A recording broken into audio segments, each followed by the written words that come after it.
Good evening, everyone, and welcome to the second meeting of the Barbados Genealogy Group on Zoom.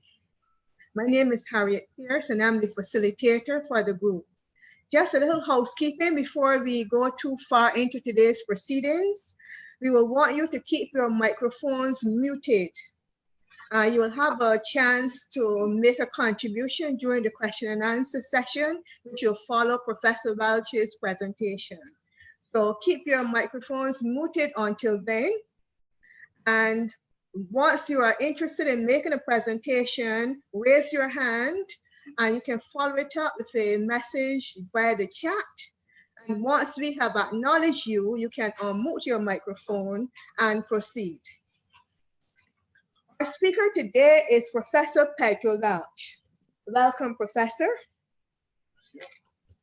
Professor Welch is a retired deputy principal of the University of the West Indies, Cape Hill. In 2017, he was conferred the title of Professor Emeritus by the university. He is currently the editor of the Journal of the Barbados Museum and Historical Society. Professor Welch has authored several books and articles. He has delivered many public addresses in Barbados, the Caribbean, and internationally. He has also appeared on several television broadcasts, including the very popular genealogy program, Who Do You Think You Are? Professor Welch is not a stranger to the Genealogy Group, having presented the feature address at our launch back on the March 20th in 2014.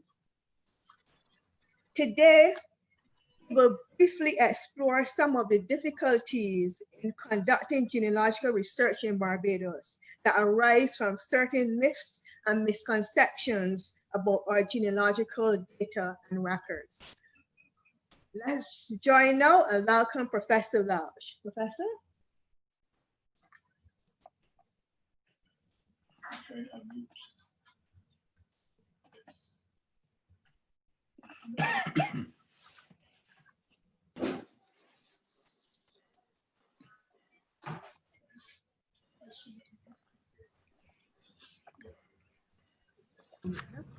Yes, thank you very much, Harriet. Thank you very much for your welcome and your introduction. And certainly it is my pleasure to be here with the group. I see many of my friends, many of my colleagues who are here now in virtual land. We are confined to this land, of course, because of an insidious enemy called COVID. Takes us back, in fact, right into the early 20th century when in Barbados and through the Caribbean, there were also lockdowns and a lot of quarantine centers were established because of smallpox epidemic. And then even before that, there was a cholera epidemic. So here we are yet again fighting this unseen enemy, but glad to be able to make contact through the use of the available technology.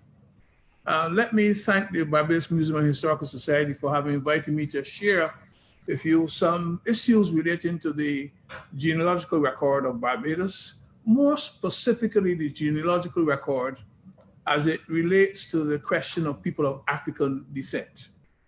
Before I go much further, permit me to give due honor to someone who preceded me several years ago, and I'm talking about the late Geraldine Lane. I have her book here. The book is Tracing Ancestors in Barbados. I remember when she was here doing her research, and I knew at the time when she did the research, there were some issues that would pose challenges. And therefore, I'm choosing to begin our discussion, our presentation, by making reference to something she says on page 2 of her book. And essentially, I want to repeat again, I'm giving her honor because I think she's done a fantastic job, but there are quite a lot of things that she would have been unaware of at the time when she compiled her book. One of the things she says is, and I quote, "It can be very difficult to trace descendants of slaves in the period before emancipation in 1834. Slaves were the personal property of their owners, and do not appear in records. There are some sources for this period, however, and these are described later in her book. It is a section where she says slaves were the personal property of their owners and that they do not often appear in records. That is at that point that I pause for a moment to suggest that, that further research and greater incisive reading of the sources will tell us that while enslaved people were a species of property, they were in fact persons with personalities and persons certainly with a history, persons with a presence. And while their visibility might have been circumscribed somewhat by the circumstances of their lives, that does not mean that they're totally invisible. It does not mean that we cannot access them in various ways. In fact, one of the reasons why I am presenting what I'm presenting this evening is to, as it were, reveal to us and share with us some of the areas where we can, in fact, circumvent some of the difficulties that Geraldine had identified. In practically all societies, there are conventions and practices that have an identifying function. And this identifying function assists in connecting individuals to locations, to kinship, occupational, ethnic groups, among other social configurations. The particular identifying function served by such conventions and practices is largely determined, we know, by the norms peculiar to a given society.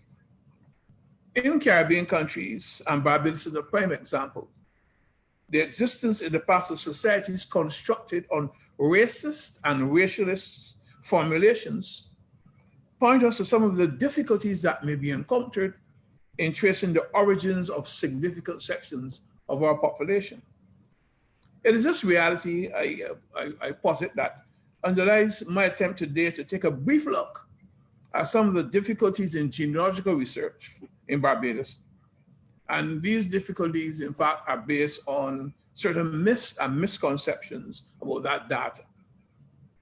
The documentary base that I use in my presentation, as I used in my very first presentation to the group some years ago, is based on baptismal records, plantation records, wills, deeds, and other documents that cover both the pre and post-emancipation period. There are other documents that we often don't come across in the listing. For example, some years ago when I did some research on free-colored women in particular, I came across a set of documents which I titled the Confession of Judgment documents. They had no particular listing in the Barbados archives, but I call them that because these documents consisted of legal arrangements between borrowers and lenders. In that case, some of the borrowers were free-colored women.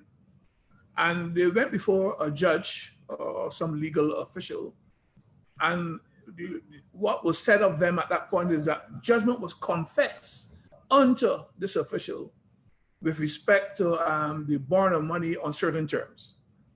That document certainly not available to many of our researchers, but when I discovered them, I used them in looking at how free-colored women were able to circumvent the very narrow strictures that sought to prevent them from having some visibility.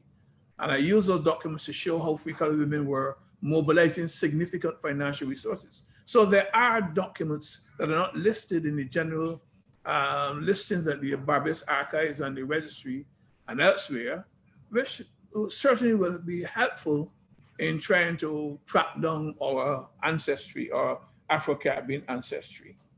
In this study, I am going to try to pay attention to a few individuals who I've tracked down myself.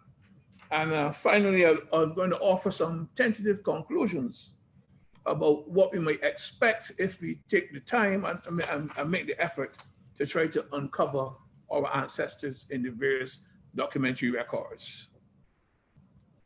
We began by pointing out, as I did in the very first meeting, that it is clear that in the early phase of the slave system in Barbados and other Caribbean territories, that many of the enslaved brought and kept with them the names that have been bestowed on them in Africa. So we have that as one aspect of the genealogical record.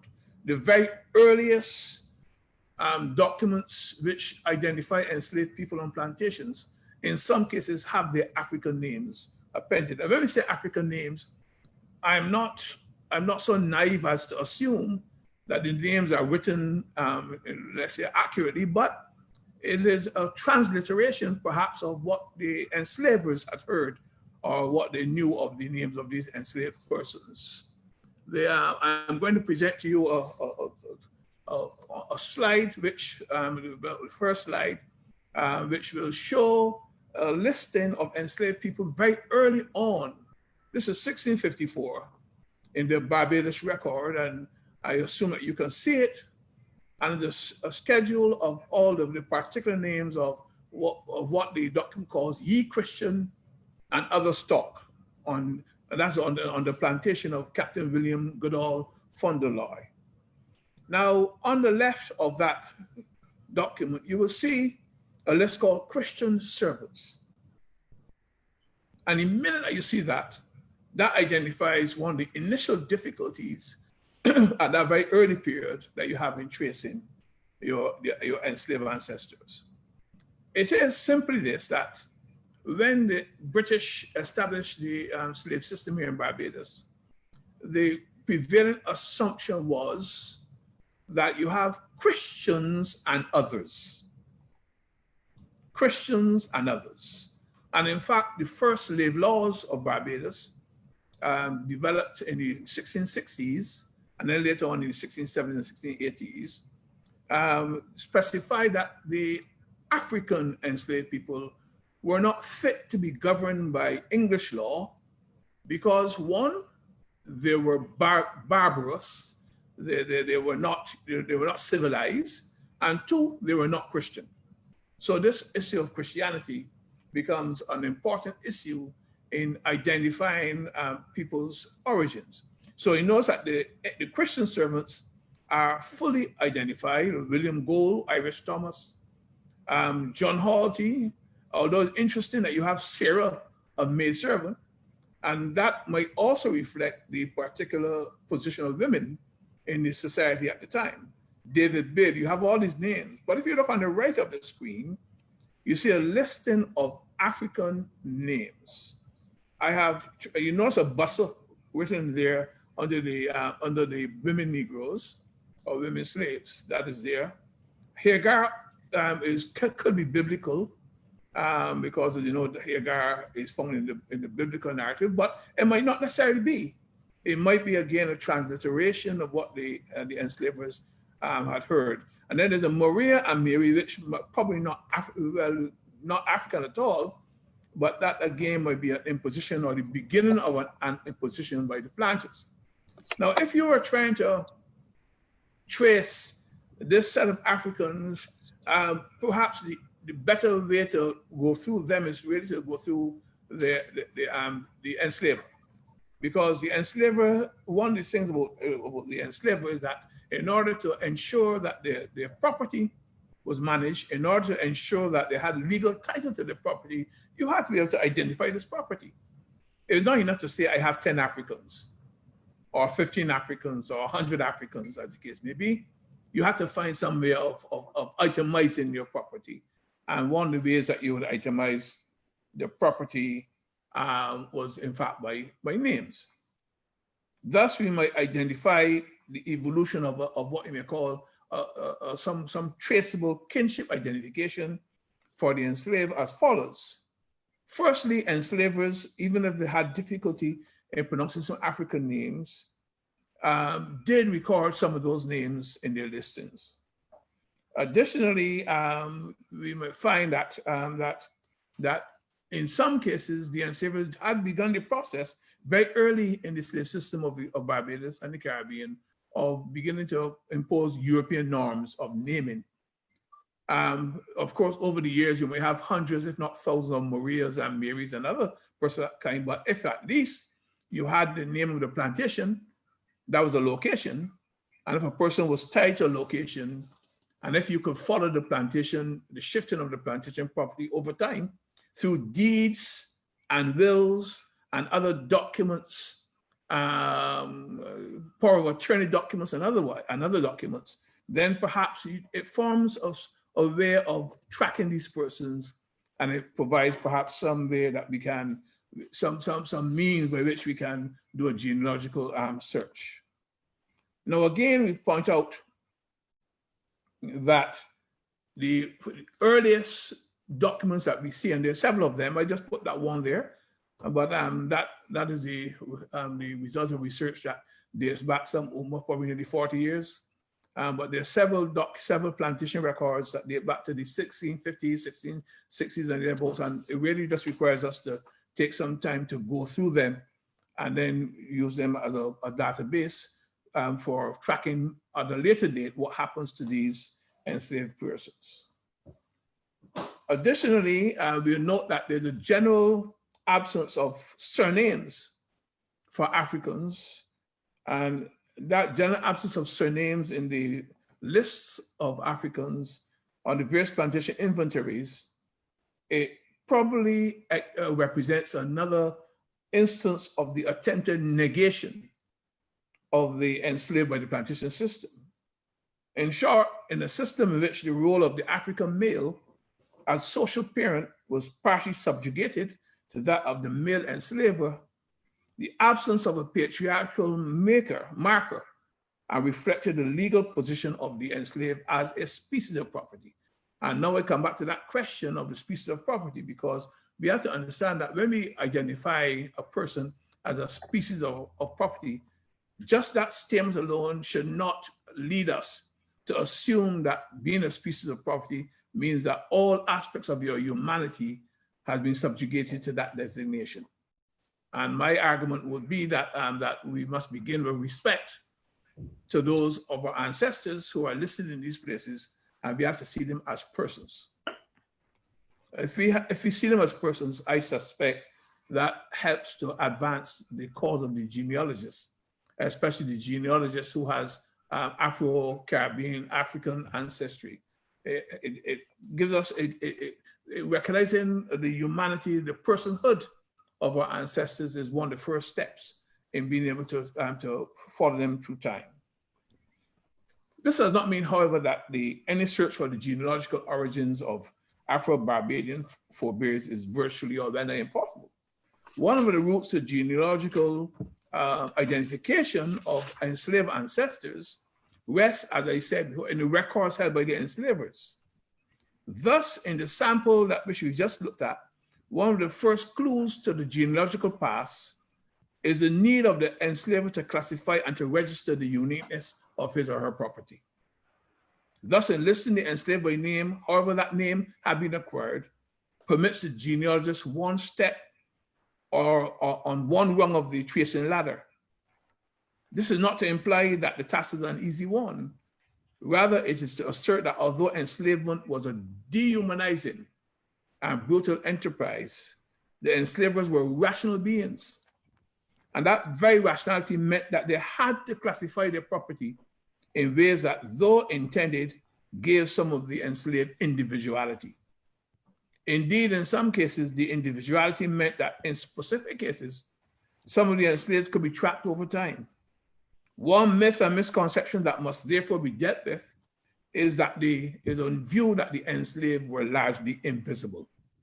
We might acknowledge that the system intended to make them invisible, but it failed to some extent to complete its task. Of course, then, given the extent of control of the enslavers over their slave holdings, there was no guarantee that an enslaved person who had been identified in a listing would necessarily retain that identifier. So that's a difficulty that we have to master. The fact is that the fact is that when enslaved persons were transferred from one property to another, there's every possibility that names could change. And the example that I used in our very first meeting of this group of Equiano, the enslaved man, is that over time, he had several names that were ascribed to him. And eventually he preferred one name, Jacob, but that was beaten out of him. And he ended up by getting the name Gustavus Vasa. But that's after a string of names. And as James Walvin tells us, this renaming process involved more than a change of name. It involved, from the slave owner's viewpoint, a stripping of African identity. Whatever the Africans might have felt about this process, I still assert that the naming process is an important identifier which gives us some scope in trying to follow our ancestry.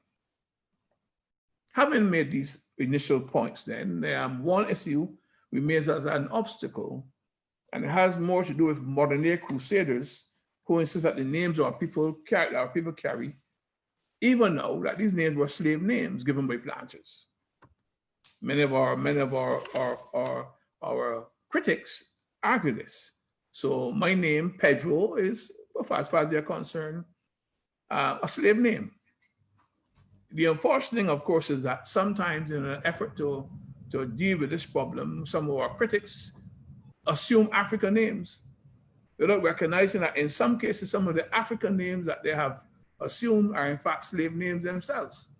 Because some of the names that they assume to be African are sometimes Arabic names that are imposed on our ancestors as a result of enslavement in Africa itself.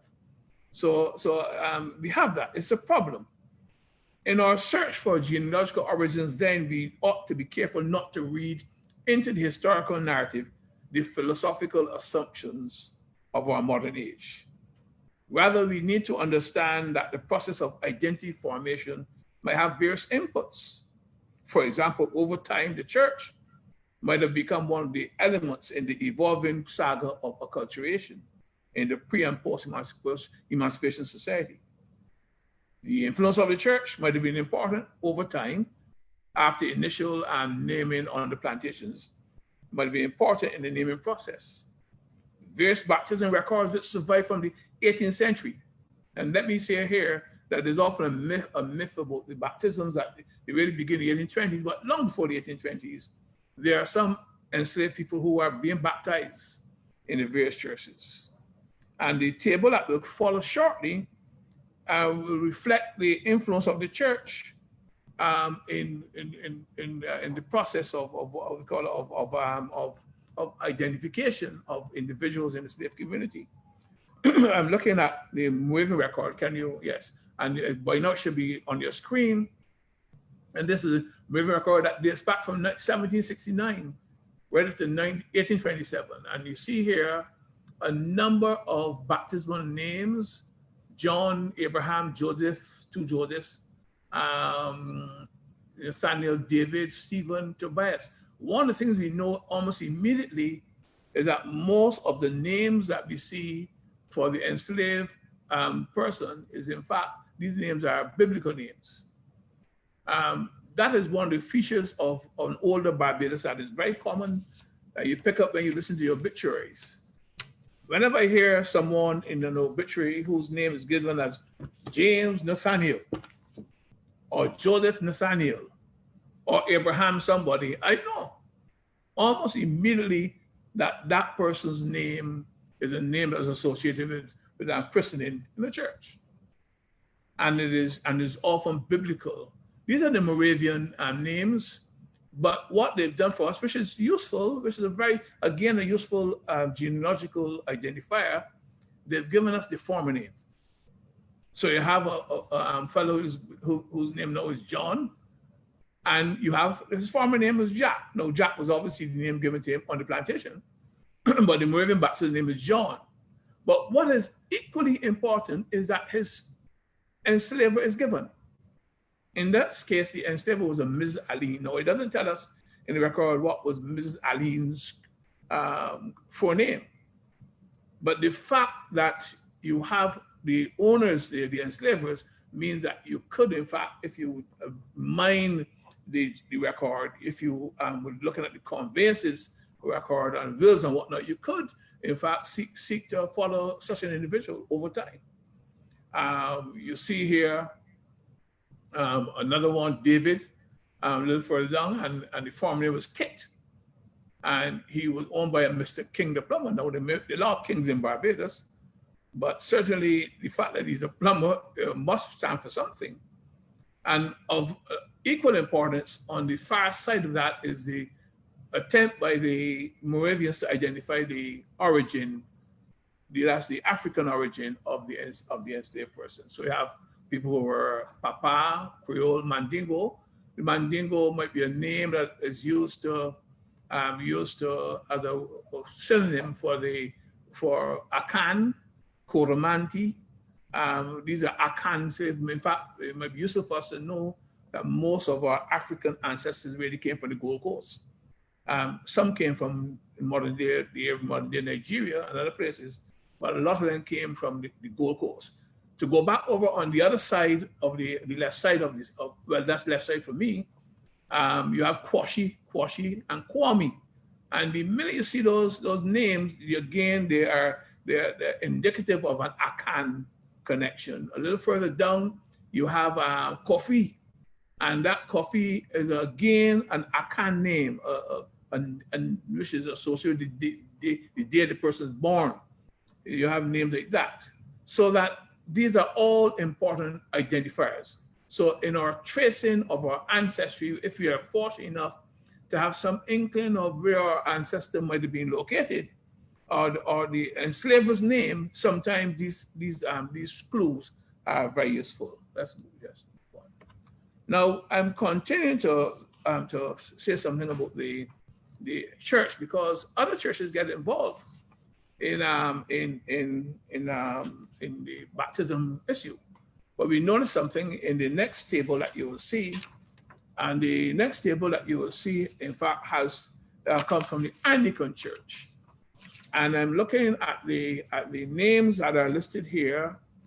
The names are boy slaves, and what the baptism register did in 1824 was to divide the enslaved people in boys, girls, men, and women. So you do have you have some. You can also construct some what we call some population tables, some demographic tables on these particular registers.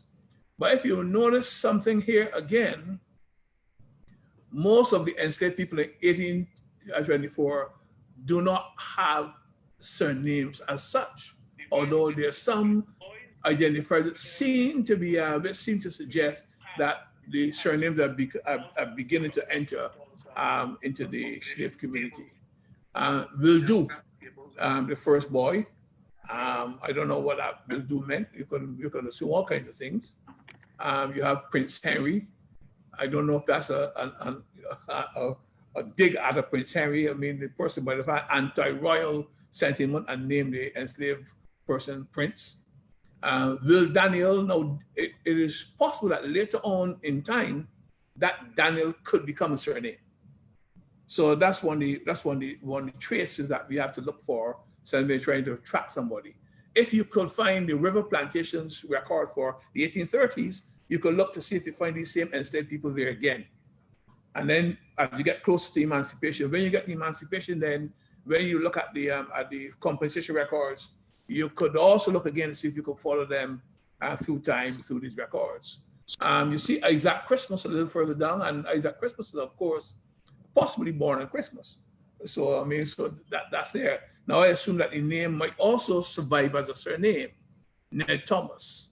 On the other side of the screen, you have one enslaved person called Mingo, and that could possibly be of African origin. But again, if it's of African origin, and if it survives over time, it is one identifier that could help in looking at the enslaved. Next slide, please.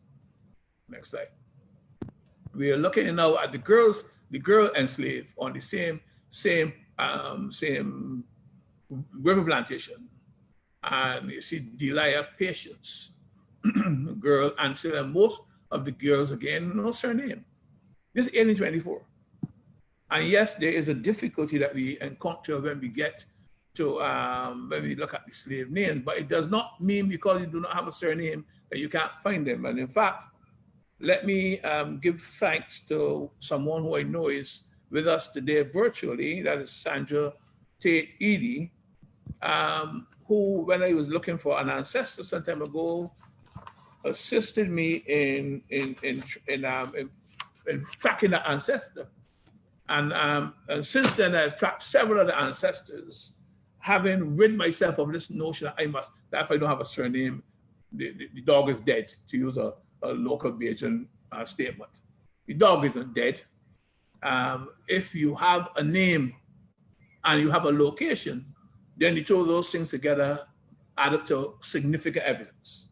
So here you have a number of these enslaved people again without surnames. Now let me come back to that issue of surnames and give you something about my own experience, as I said. And I'm insisting that we must not be misled by a myth of intractability on the question of a lack of a surname. In some cases, our genealogical record can still proceed, even if the only data we have lists only 4 names and not surnames.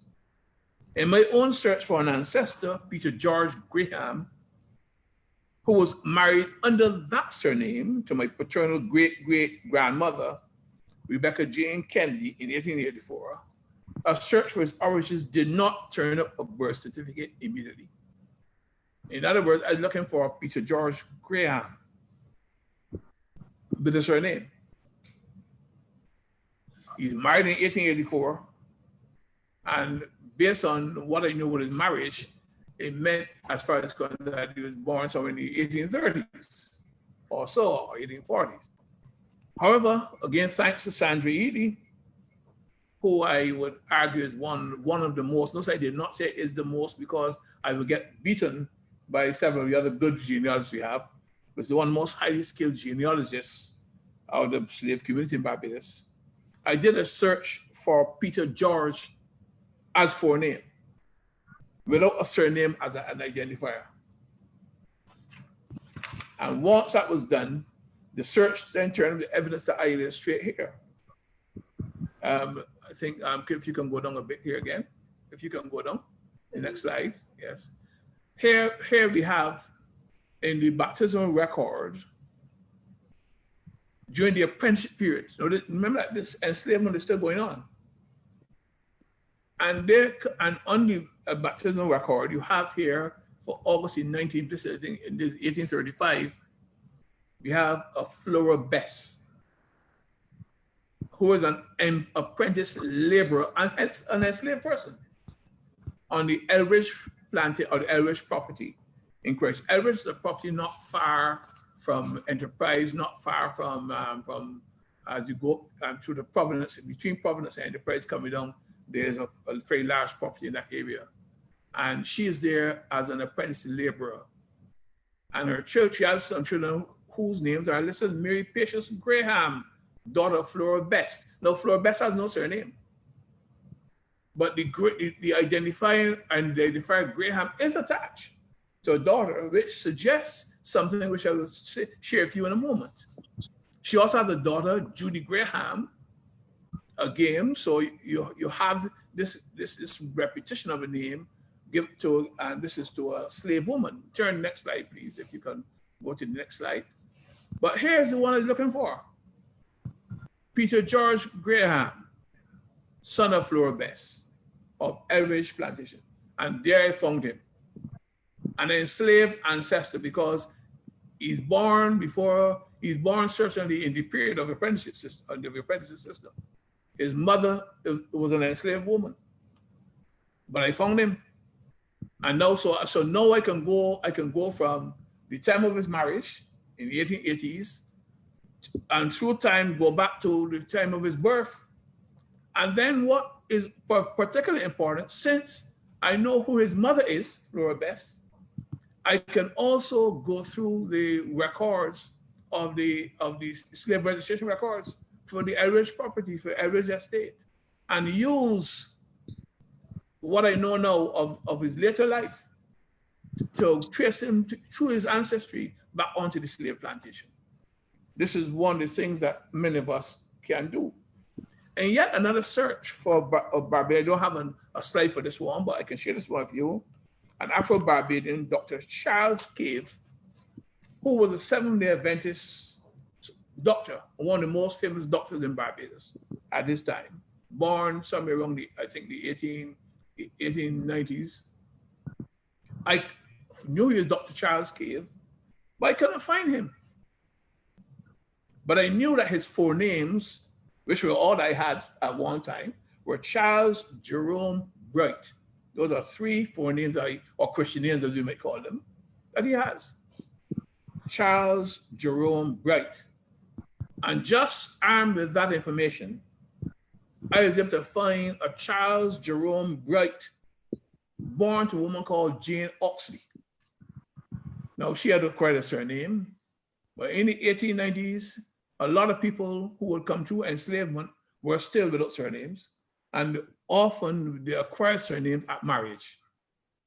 So very often you find adults who get a surname at the marriage, and the marriage is often preceded by a baptism, an adult baptism.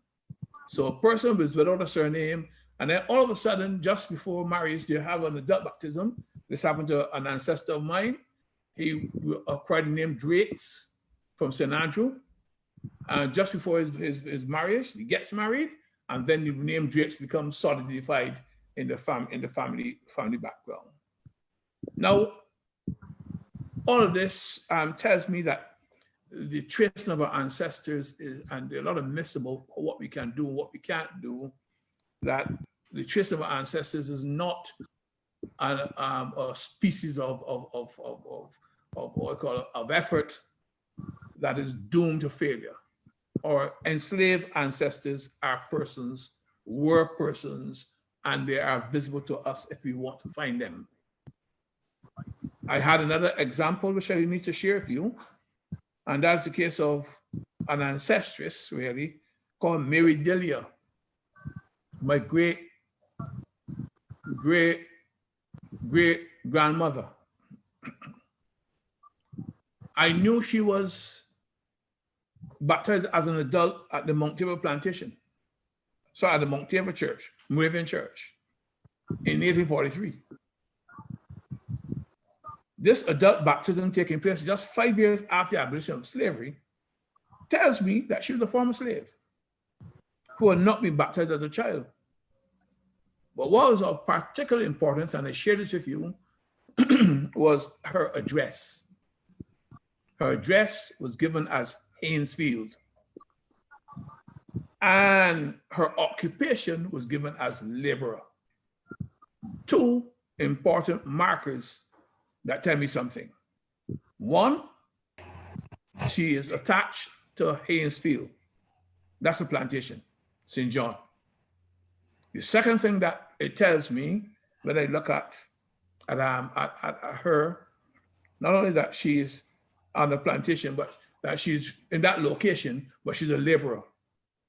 So I know that after emancipation, the vast majority of formerly enslaved people in Barbados and through the Caribbean, most of them tended to remain on the plantation. Now in Jamaica or Trinidad or British Guyana, there were other alternatives, but in Barbados, very little. So if you find a person as a laborer on a plantation, 2, 3, 4 years, 10 years after emancipation, you can almost certainly assume that the person was an apprentice laborer during enslavement on that same plantation during the period of enslavement. So I searched for her, Mary Delia, on the Haynesfield plantation. And in the T71 documents held by the University of West Indies, where the pre-emancipation plantations are listed along with the enslaved workers, Mary Delia turns up as a slave on the Haynesfield plantation. Indeed, she turns up on several listings from 1817 to the 1830s. In her adult baptism record, she's listed as having a partner, J. Henry. In both cases, her case and his case, there's no surname as such. She was received into the congregation on May 11, 1845, and admitted to Holy Communion on January 26, 1852. And I suspect the reason why it took that time for her to be admitted fully into the communion is simply because she and J. Henry were not married. So the church was insistent that they had to do the thing first. That's tidy knot.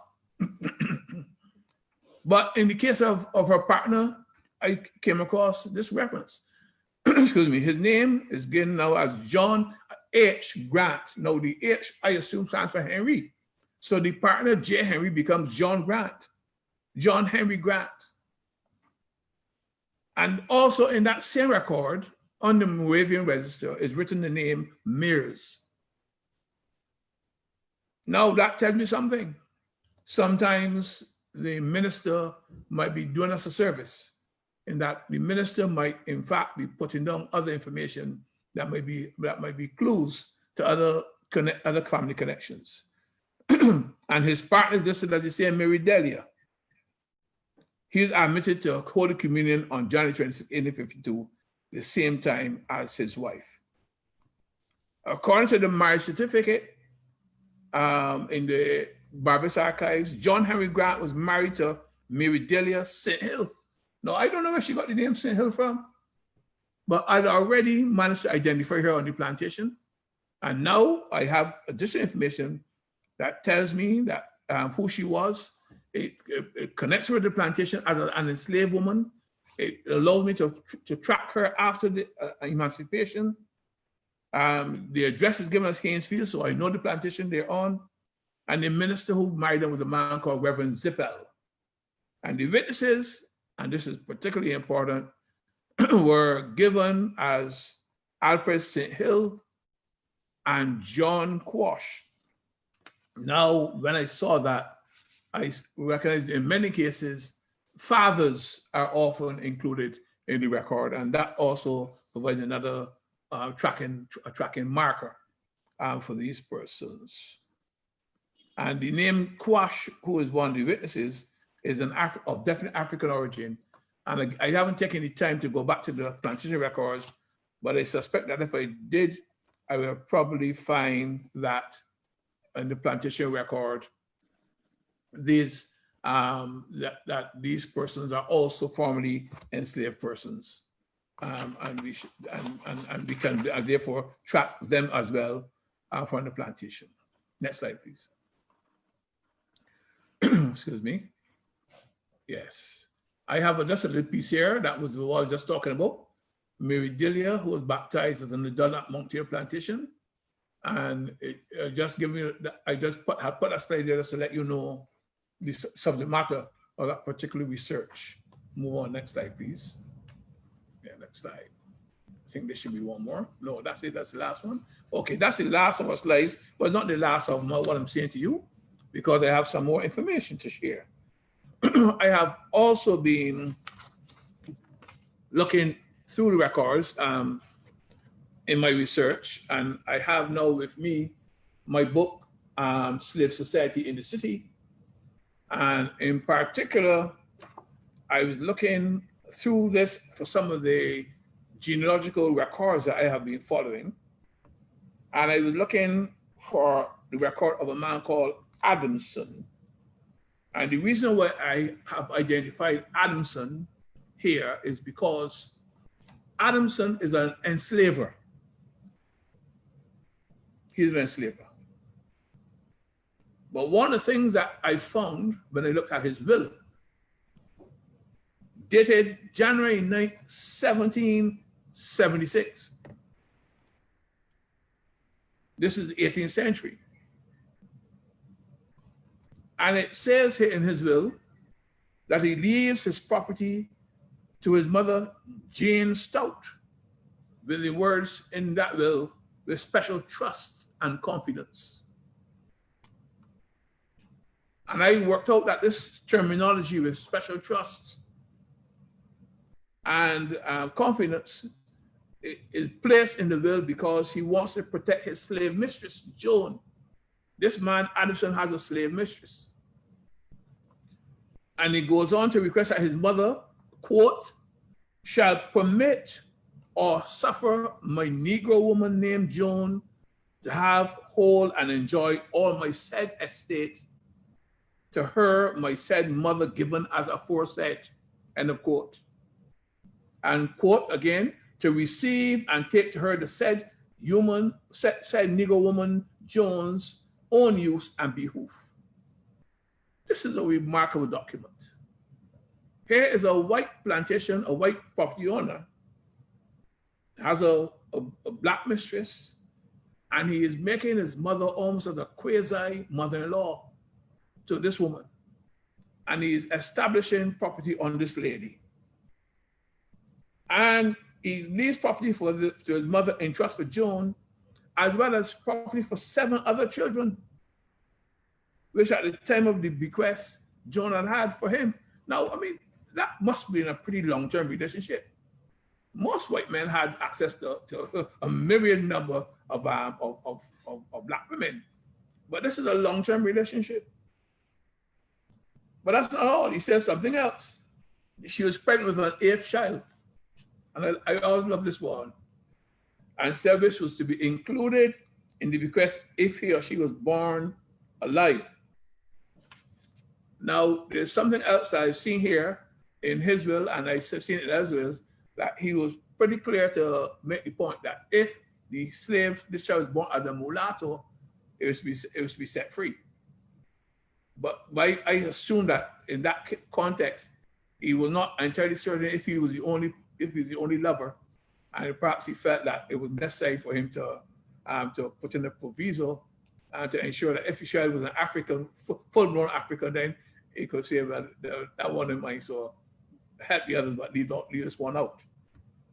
Now, I mentioned Adamson mainly because this is not unique. And in terms of tracing ancestry, sometimes one way of doing it is through the enslaver, as I point out, not only in the property listings, but also through the wills and deeds of the enslaver. In some cases, enslavers will leave property for and leave instructions for the manumission of a lover. And that manumission and that leaving of property then makes that person more visible in the record.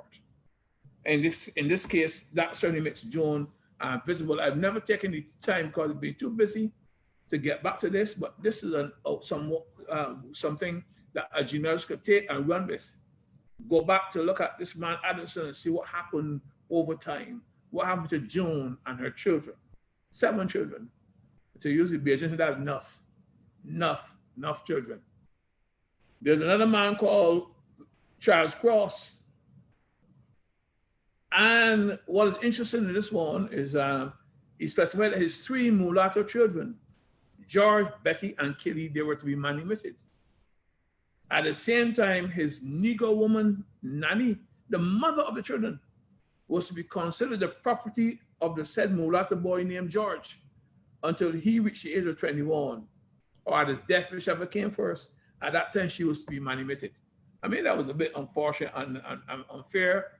He leaves property for this, he leaves property and he asks that his children be manumitted, but the mother was to remain the enslaved property of the older boy.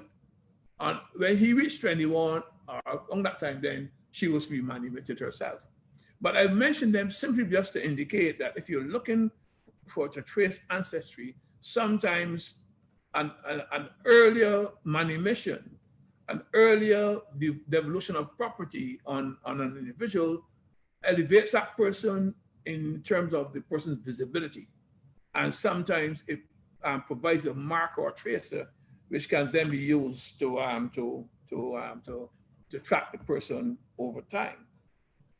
I'm pretty sure, I think I saw Dr. Cinder come back in the list of people who are with us in virtual land.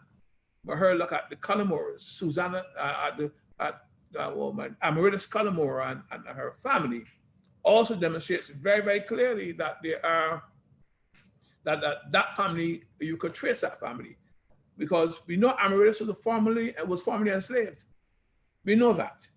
We can track her through her manumission, and then the property that is given to her, we can track her through that property.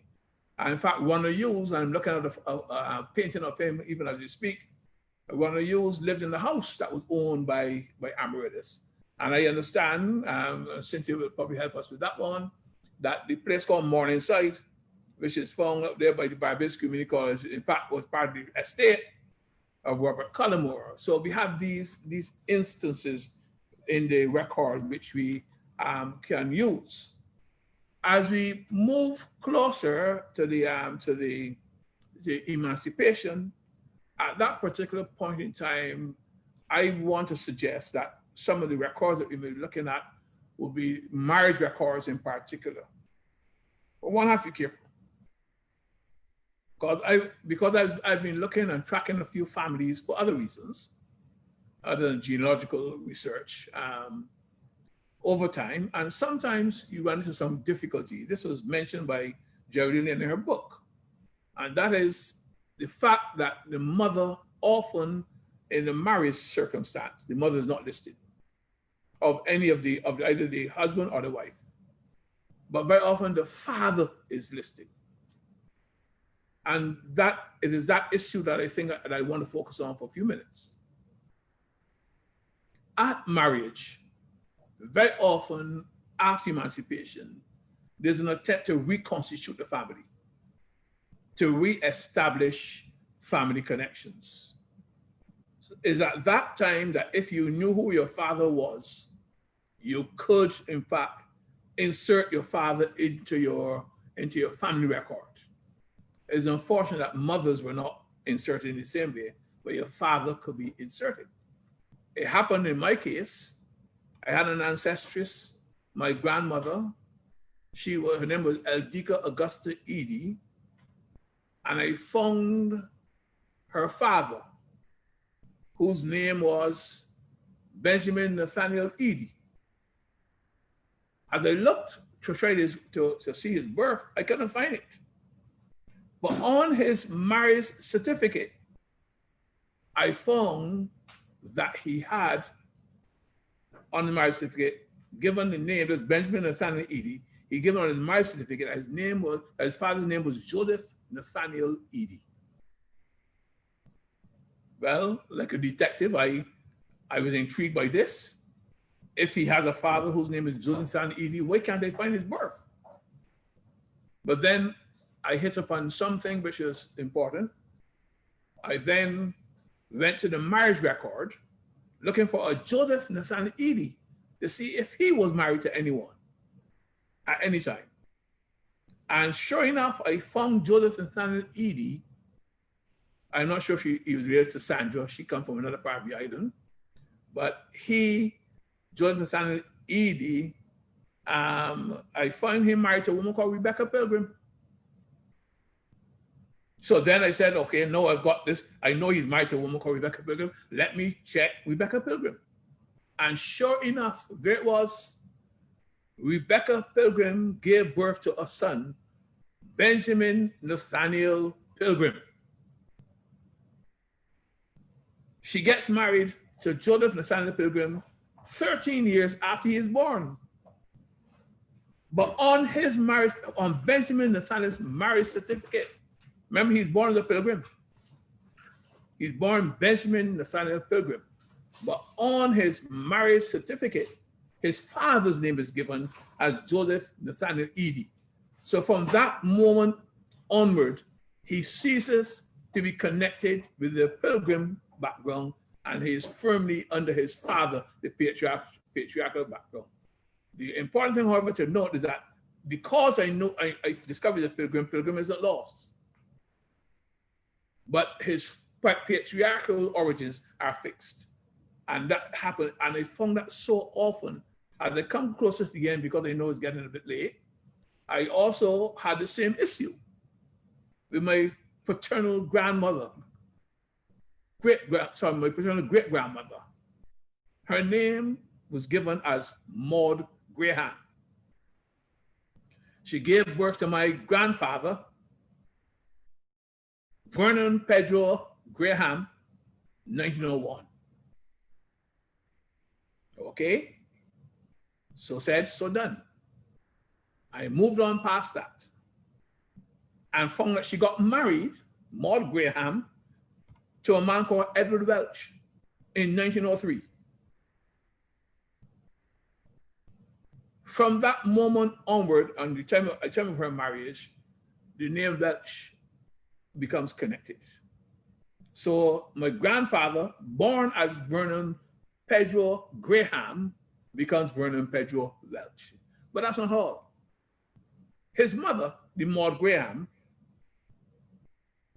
is said to be the daughter of the man I mentioned to you earlier in our discussion, Peter George Graham, of whom I discovered that his mother was an apprentice laborer on Elbridge Estate.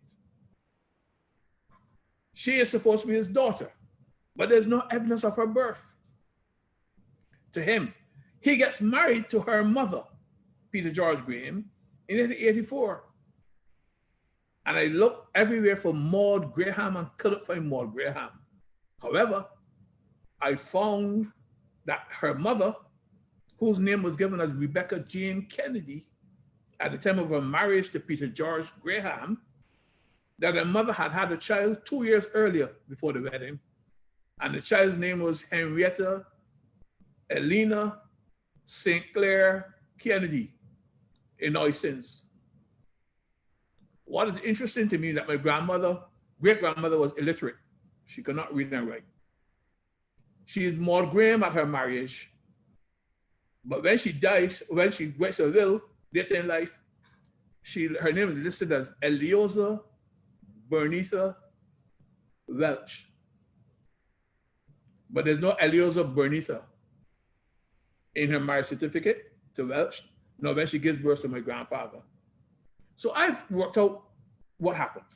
Her mother, Rebecca Jane Kennedy, has a child out of wedlock. Eventually the child grows up, her mother gets married to Peter George Graham, whom I suspect is her father.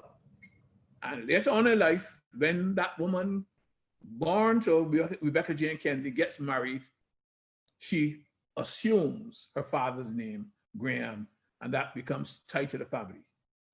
But the name Welch comes from her husband, and that is carried forward as well. But interestingly enough, her mother, Rebecca Jane Kennedy, was not born as Rebecca Jane Kennedy. She was born as Rebecca Jane to a woman called Rosetta Brewster, whose father was an enslaved man on Thomas Ruck's estate in Enterprise. What happens is that when Rebecca Jane gets married, on her marriage certificate, the name Kennedy is put, but there's no Kennedy that I could trace in her background until they looked at the plantation records for the Ruck estate. And it is there that I found that on the Ruck estate, her mother was an enslaved woman alongside of two men, both of whom carried the name Kennedy. So I came to the conclusion that one of those men is the father, had cohabited with Rosetta Brewster, produced her daughter, Rebecca Jane Kennedy, who gets married to Peter George Graham, and before that they produced Maud, or Henrietta Elena St. Clair, whatever her name was. And eventually, coming through that line, we get to her producing a young man, Vernon Pedro. He gets married to Eldica Augusta Edie, whose father was not really an Edie at all, but a pilgrim. And eventually, the whole family togetherness gets established. And here I am, standing before you, or sitting before you, a product of Edie, Barker, Welch, Pilgrim, Kennedy, Brewster, I tell you. But the point I am making at the close is this: our ancestors are not invisible. That's the main point. The myth of invisibility has got to be removed from our eyes. We must always assume that our ancestors are discoverable. It is true that many of them may not be for various reasons, but that does not mean that all of them are undiscoverable. We can find our ancestors if we take the time to look at the evidence painstakingly. And if we draw conclusions from the various bits and pieces that are available to us. Remember, an enslaved person is a person on a plantation. It's part of a property. It's a legal entity.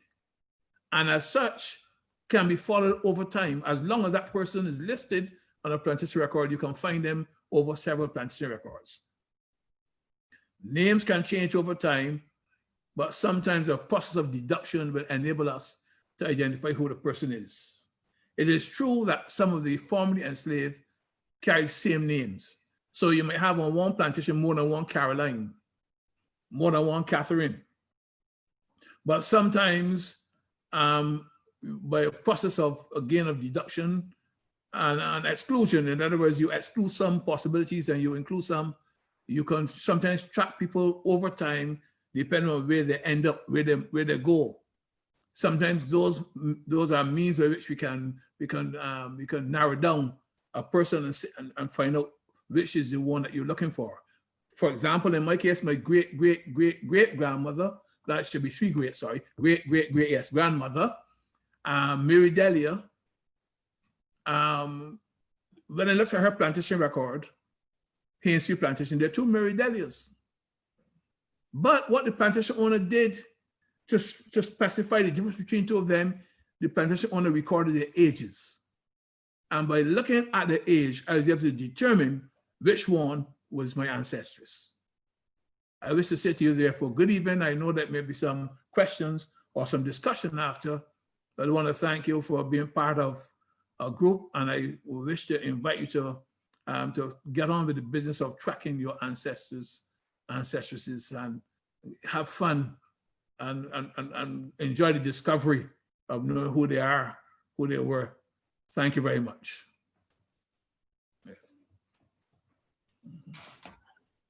Thank you so much, Professor Welch.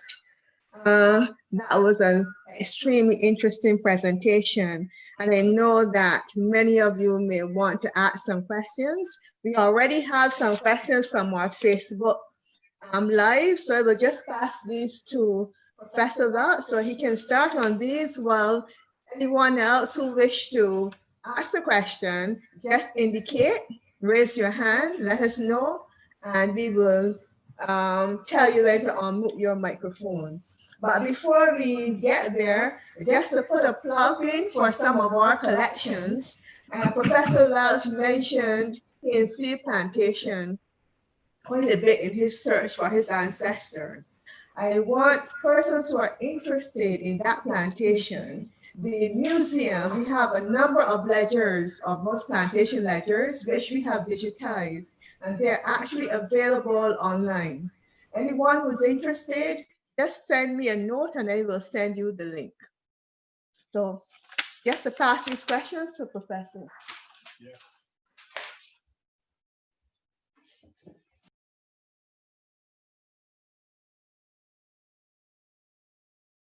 Unmuted, yes. I see here there's a question. Did Africans have the same concept of the last name of the person? And the example in matriarchal societies. But when we say did Africans, I think we just want to make one proviso here. There are several African societies. There's no one single African society. And some African societies are patriarchal, many are matriarchal, depends on where you are. Some years ago, I did a lecture on family life in African community, in various African communities. And in some cases, a person is named not so much based on their father or the mother, but their names based on the day that they're born. In the case of the Akan, the Koromanti, the Ashanti, the Akan, those groups, the names that are often ascribed are their names. And those are the principal markers. But in some other African societies, particularly those that have been incorporated into an Islamic culture, you might find that Africans did have surnames. So somebody might be bin Muhammad, bin Aslam. That word bin means son of. So that very often you will find surnames existing in those communities. And then in some other places, the name might signify where you live. The name might be an identifier of your ethnic origin. In other words, I don't know why use the word tribal, but let's use the word tribal for, because I think most people understand that your tribal origin is indicating your name.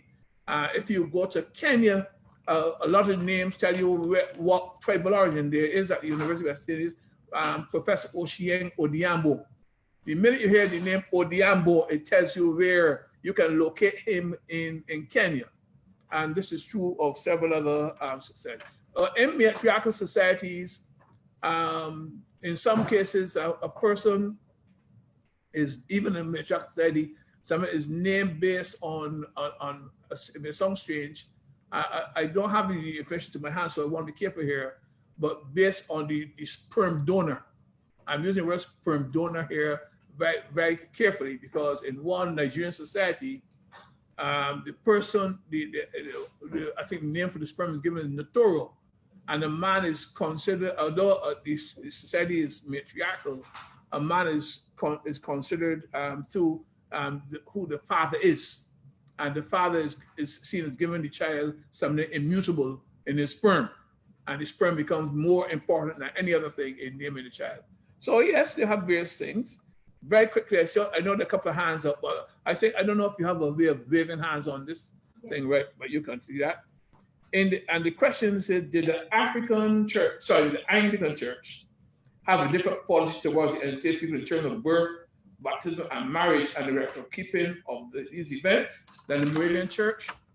But the fact is that, and this is going to be a subject of an article I'm publishing shortly in one of the newspapers, is a response to some people who assume that the church was always part of the oppressing influences on the enslaved people.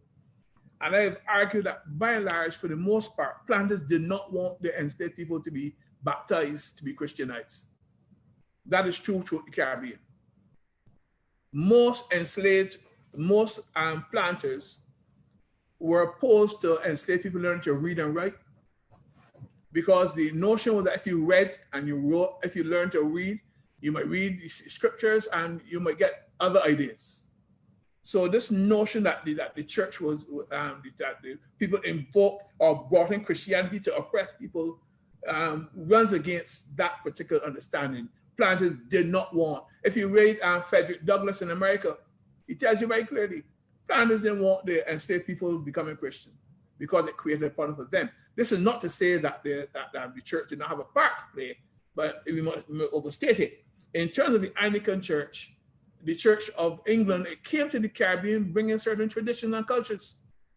As my late mentor, one of my late mentors, Anthony Phillips, used to say, the church played an important part when you were hatched, matched, and dispatched. Now, I think you understand what the hatching was: when you were born, when you were married, and when you died. So there were certain rituals. So the Anglican Church, by and large, followed the same tradition when it came to the Caribbean. The only thing that happened was that it did not at first actively proselytize among the enslaved people. That came a little later, especially with the pushing of the church, the missionary society, etc. That happened. So in terms of birth, they would record births. And there are records of births of enslaved people and baptisms in the records of the Anglican Church. It is there. But it's not because they pursued it actively. It's just that if a person was baptized, you give them a name, and that was enough. The person's sponsor was Christian, that was enough. And lastly, I see here the third question, is naming different in the African tradition from the Western European tradition? Yes. Naming practices are different depending on where you live. And if you are an African, of course, there are certain traditions that you have. And I said the traditions may depend on your ethnic origin. And if you have an Islamic influence, it's going to have an impact on how you are named, etc. All that is there in Africa. These are the three questions that I have. I think I saw yes, Delbert Sandiford. I also saw Nancy Jacobs had a hand up for a while. Yes, so in order, Delbert Sandiford, you can unmute your microphone and make your submission. Thank you very much. I've been writing a memoir, and look back at my I have you. grandparents, and I've got We cannot hear you. Oh, I've unmuted. Is that better? Deborah. Can you hear? Can you hear me? Oh, I got a mute here. I have unmuted. Can you repeat again, Deborah? Okay. Try it again. Repeat your question, please. Right. I have been doing some research about my great-grandparents, and I have got back to 1869, where I have a grandparent called Elmira Katira. Elmira Katira. Anyhow, I've got her mother's name, and I know that her mother would have been the descendant of slaves. Mm. However, I can't make the leap back, and I've gone to the National Archives here in London, looked at the 1834 slave records, and you get completely lost because they've got all these records and all these plantations, and you have no idea where to start. So my question really is, what would your advice be to get a shortcut through all these voluminous details? I laugh because I'm not sure there is a shortcut as such. However, I would think that you really have to begin with what I would normally say, begin with the known. Now, one of the things that you will probably discover, you know where once you have your mother and you know where she was, if you can locate your mother's birth, you have even, once you get the name of an individual, if you can get the occupation, that is vital. The occupation and the address give you information. Now, it is possible that an ancestor or an ancestress might be listed, let's say, for example, if it's St. Lucie or wherever the person is from, listed in a location, and once you see the occupation as laborer, that occupational description tells you that, especially if you're closer to the 1850s, 1840s, anywhere like that, it tells you that the person was almost certainly an enslaved person on a plantation. Now, the person will carry a name, and the name might not be, the person might not have had a surname. That's where the difficulty will come. Yeah. But the fact that you know where the person lives is an important identifier. If they live in a particular location, if they're a laborer, then you have to try to see if you can look at the plantation records closer to the time of emancipation to see if you can find, you might have more than one person with the same name, but at least you get closer, you know, to that person you're looking for. So I would say go back to the records again as far as possible. Try to locate as far back as you can what are the occupations of the persons and where they are and where they are resident. Because if you're on the plantation, the Master and Servants Act made it difficult for you to leave the plantation after emancipation. It took a little while before you could leave. So if you are, and again, I'm going to give an example, if you are, as my great-grandmother was, if you are on Enslaved plantation in 1843, 1847, 1850, and you're old enough, it is almost certain that you had to be on that plantation or on nearby plantation just before emancipation. And that's how you begin to do research. It's not easy, but it took me years before I was able to trace an ancestor back to 1773.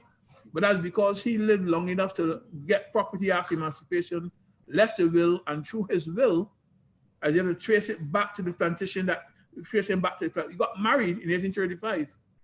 And on his marriage certificate, it says that he was an apprentice laborer on the plantation of Thomas Rock.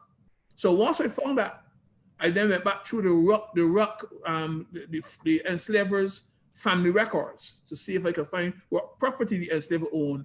I was able to trace my ancestor back to the 1770s. But not everybody can do that. In some cases, the dead end comes with emancipation. You have a single name, and that's where it stops. But that doesn't mean you shouldn't try. So let me encourage you. Thanks very much. Very helpful. Thank you. All right. Okay, thank you. I just want to add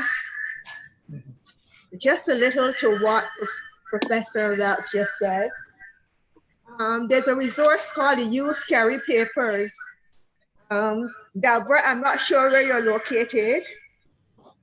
Are you in Barbados or are you outside of Barbados? I'm in London. Is in London. In London, right. There's a resource called the Use Carry Papers, which document plantation ownership from the 1600s up to somewhere in the 1970s. So I think this is quite helpful when one is trying to find a plantation on which one's ancestor would have lived. The slave registers may give the name of the owner, and you can search the use carry papers under their two sequences, either the name of the plantation or the owner's name, to try to locate the name of the plantation. Since you are in England, what I found is that the Legacies of Slavery database carries a lot of that ownership information now. So you can try to use that resource. Okay, thank you. So Nancy Jacobs, you can unmute your microphone and make your submission. Yes, I'm already unmuted. Good evening to everybody. Professor, sir. I have one question here dealing with African names and how they could be interpreted or misinterpreted. Yes. So the name, I'm sure you know, Ama Fortuna or Anna Fortuna. We understand, you know, is it possible, because since there were so many, from doing the research on that particular, the 1675 rebellion or near rebellion, that she was given her freedom after for telling tales out of school. But her name was supposedly Anna. Is it possible that her original name was Ama, female, born on a Saturday, and it was just changed to Anna because it was so similar? It is possible, because what you often have, as I said, is a transliteration. What happens is that the enslavers wrote what they, wrote what they felt they heard. Like put it that they wrote what they felt that they had heard. So you have an African on the estate, and over time, you get to know what the African, what it sounded like, and Europeans will write what will phonetically more resemble their understanding, their European understanding. So yes, but there's some names that are so specific to certain cultural backgrounds that you really can't, like as I said, Kwashi and Kwame. There's some names that are so that you really, even if you heard it, didn't hear it too well, there's no European equivalent, and that's what it was. But there are European equivalents. So Anna is very European. And it is possible that it could be a transliteration of something that was close to an African name, and it's possible that her name just simply got transliterated into an Anna, and whereas it might have been something else, which is close. So one can make certain speculations, but apart from making a speculation, you couldn't be certain that you hit the nail on the head. If you knew what plantation she was on, what estate, and that would require a whole lot of searching, then perhaps you could go back in time to see whether there was a consistency in how her name was written in the plantation records. And if you had that consistency, then it might make it a little more easy. But I think it's a very difficult task. Anyhow, it could be easier. Yes. 1675. Well, you see. Too long. Thank you. A lot of records, the Barbados archives, they do have a lot of plantation records. But unless you know the plantations that were involved in the 1675 rebellion or attempted rebellion, if you know the plantations that are involved, then it becomes easier. 1675 is fairly early on. And there is the record, I think there's the Governor Atkins of Barbados had issued a census near that time, so you could possibly find there are not the number of plantations, but you you could possibly narrow down some of them and see if you could find the plantation record either in a deed of conveyance or in a will, because in most deeds of conveyance you will list the property of the enslaver, and that is one way you could try. You know, it's worth a try, but it's going to be very, very difficult. I wish you luck with that one. Okay, thanks. Yes. Okay, thank you, Nancy. Sarifa Cornell, you can unmute your microphone. Hi, good afternoon. Yes, I'm just asking that if, let's say, for instance, you see the list, I'm trying to remember which list, the plantation list, with all the slaves and so on, and what happens to them if they were willed out and so on.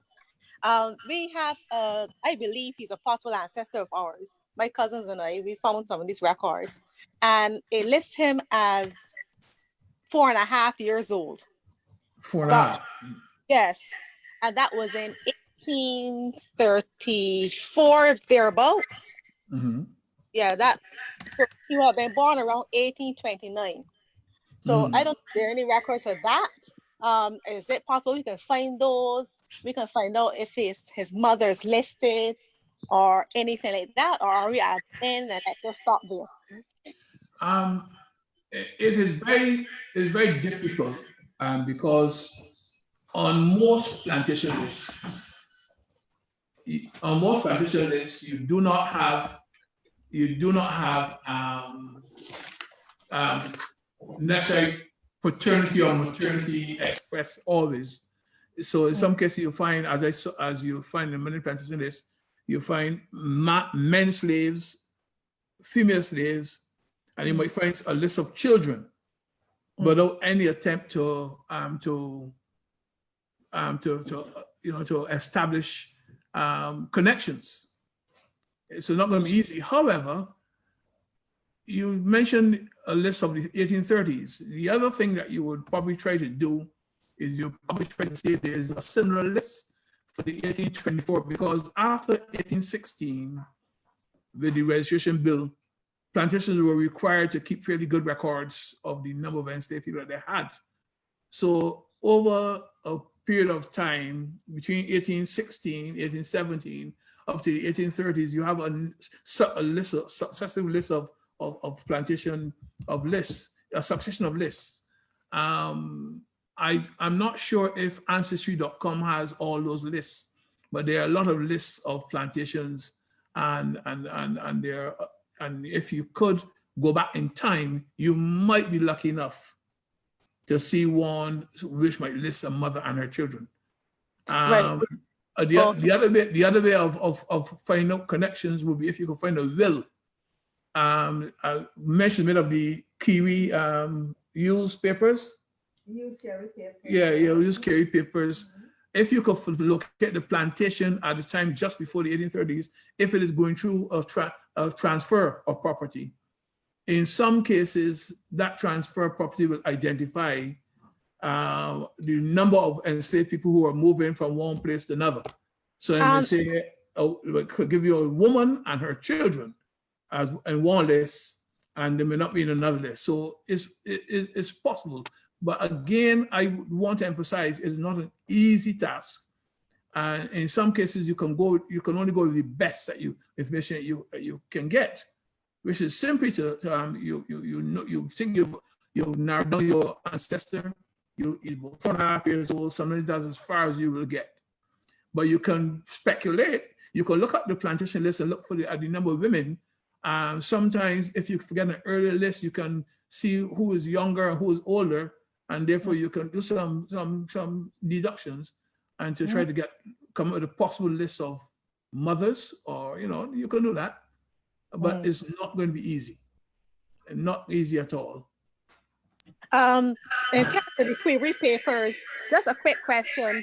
I'm speaking about St. Lucie, so I don't know if they have any from St. Lucie. This is St. Lucie that I'm speaking about. No, the Kiwi papers have a whole, and Kiwi newspapers list plantations from all over Barbados. Okay. There may be some plantations that may not necessarily be on, in the system. But as long as you have property in Barbados, as long as the plantation is here, at some point that plantation is going to be come up for either transfer of property. It might be deeded, deed of conveyance. It might be given in a building. It might be sold. Whatever transaction or place of plantation, it will be recorded, and the used QE papers, I think, captures fairly well the plantation in Barbados, and it also identifies documents where you can find out something about, where the plantation was exchanged, who owned it in 1 year, and who it was sold to, who got it. So yes, you can find, even for St. Lucie. I know that St. Lucie, is not the most arable of parishes. It had very large plantations there, but you shouldn't have difficulty. There can be I don't know if you had more than 100 plantations, it's so much. You could possibly do some narrowing down. But again, if you know where your ancestors were located in the 1850s, 1840s, that is usually a very good signifier of which plantation they might have been connected with. So you narrow down plantations, and then you look to see if you can find the used QE papers. And again, sometimes if you're fortunate enough, you can go on ancestry.com or whatever the records of the US plantation around. You can sometimes find, apart from used QE papers, you can find those. Thank you. Just to add a little bit to what Professor Welch said, the person who's interested in plantations by parish, you can use, although the used carry papers list plantations all over the island, if you want to zoom in on a parish, you can use things like the Barbados almanacs that were published over the years, the almanacs, the handbooks, the yearbooks, and so on. And they will give you the sugar works in particular parishes, the extent of the works, the people the owners, the managers, and so on. So that is another resource. Okay, we'll be here for quite a while. So I want to, we have 3 persons in the chat. We will take short questions from them or short comments, beginning with Marcia. Please unmute your microphone.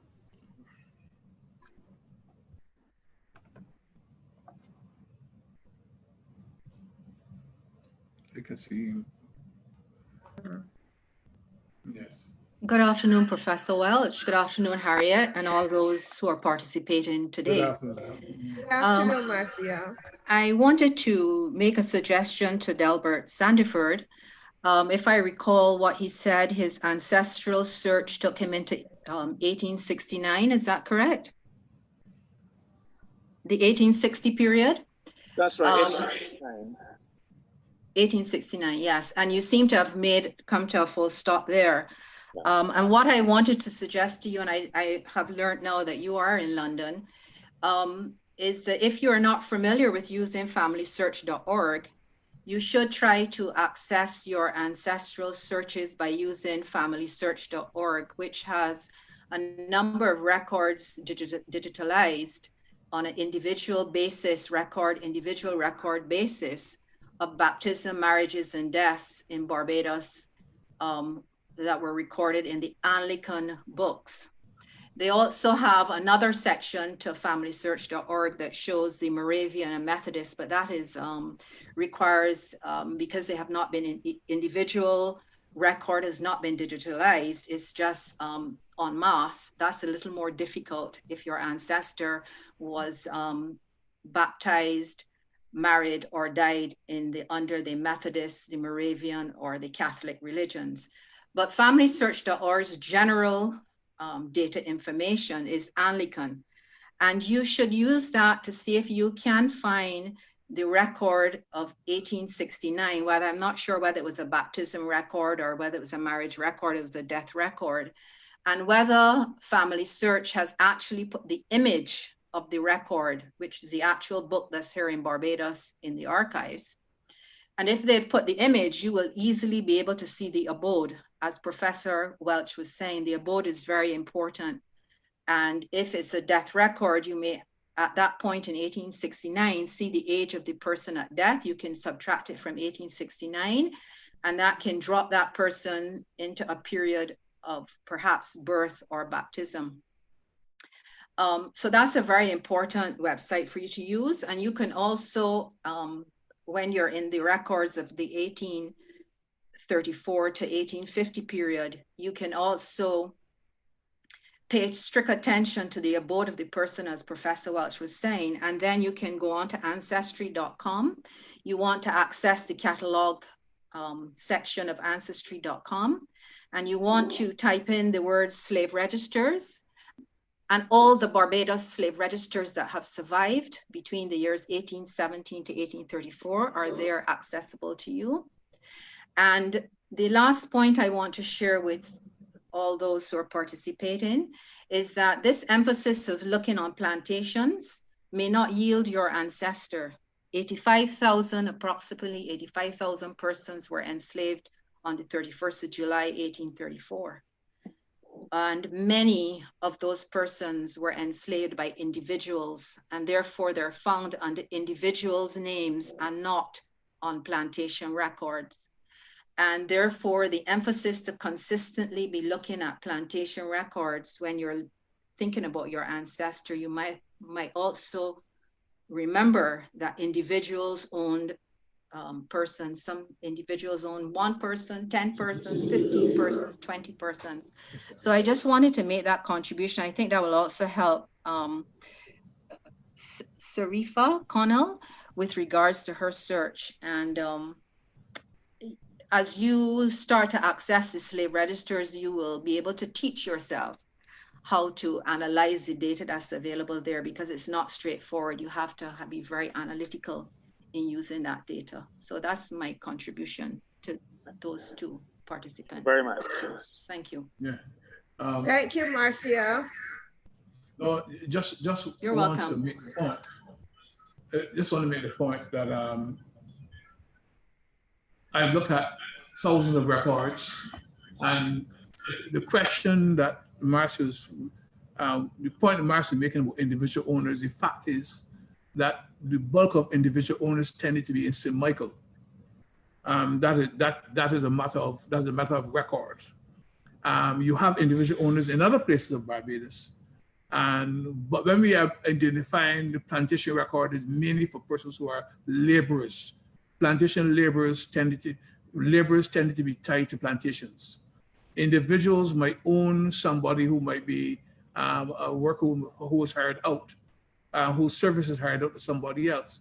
As many women in Bridgetown and in St. Michael, for example, had enslaved workers, and they were hired out as maids or another occupation. But generally, for 95% of all the designations as laborer that you see, generally, especially if you're talking about a rural area, whether there's an individual or a plantation, whether an individual or otherwise, that person is tied to a plantation. That's generally what the position is. So I agree that you will not, you don't have to look for plantations if your ancestor was not on a plantation. But since so many of our people were on plantations, one would think that if you come across them as a laborer, and I'm specifying that, if they're a laborer and you see mention a particular name, like Hainesfield, as I said, is a plantation. If the person is listed as a laborer and it says Rocks, you know immediately where that place is. And so that in most cases, as long as you have a relative and you've located them, laborer, and you located a name, look at the name. And if the name is a village or any of that area is rural area, almost certainly that person is a laborer on a plantation. Just want to answer that. Yeah. Thank you, Professor Welch, for making that further clarification. Yeah. As you know, and I think some members of the audience know, I've done a lot of research on the slave registers, and I use them every week. And I can assure the viewers that, yes, a number of individuals in the parish of St. Michael owned enslaved people, but in the rural parishes on the slave registers, you will see by parish hundreds and hundreds of people who owned enslaved people. And the people are described, yes, as laborers, as field labor. Field was the word used a lot, or L, and for laborer. And in the post-emancipation years, especially between 1838 and 1850 records, you will see that if there's a baptism record, the mother might still be described as a laborer. She may be still laboring on her individual owner's 3 acres of land, or 1 acre of land, or 5 acre of land, or she might have gone on to be a laborer at Lamin's plantation or Castle Grant or wherever. But there are hundreds of persons in every parish that owned enslaved people. And I think it's very important to ensure that those persons who are new to this research do not discount the fact that their ancestor might be owned by an individual who used them as a laborer, and therefore they're described on the register as a laborer, and they continued in that capacity well into post-emancipation. I have 8 ancestors who had that designation. Thank you, Marcia. Okay, we want to acknowledge Robert Luther John.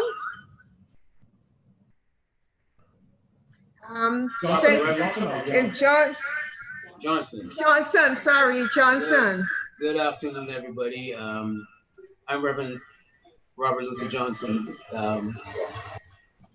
Thanks, everybody, for a very, very informative and interesting discussion. Professor, good to see you again.